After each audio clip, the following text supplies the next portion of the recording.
With the Ohio General Assembly's session coming to an end, many bills sit untouched. Among them is a measure that would update the Practice Act for the state's athletic trainers. Chris Renkel looks at what that means as part of our year-long project, Athletes at Risk. Thank you for affording us the opportunity to provide sponsor testimony. This year we followed House Bill 484, which intended to update the Practice Act for athletic trainers.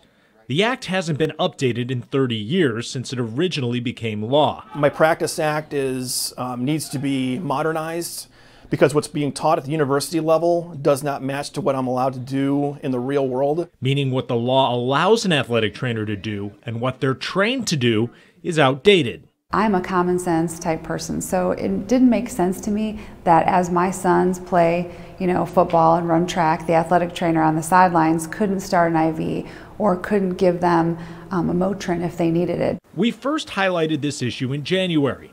The bill was presented to the House Health Committee in February. In June, it passed out of the House by an 89-5 vote. Then it never got a hearing with the Senate. It came out of the House to the Senate and it went over to Health Committee where they were absolutely, I believe, overwhelmed with COVID-type legislation. Today, State Representative Cindy Abrams told Local 12 Investigates she is still passionate about the change for athletic trainers. Representative Carfani and I will introduce this athletic training bill again. This time, the bill may be presented at the start of the General Assembly, giving it 2 years to pass. We're hoping that in 2021, our Practice Act will be passed and move forward into the 21st century. We'll continue to follow the new bill in the new year.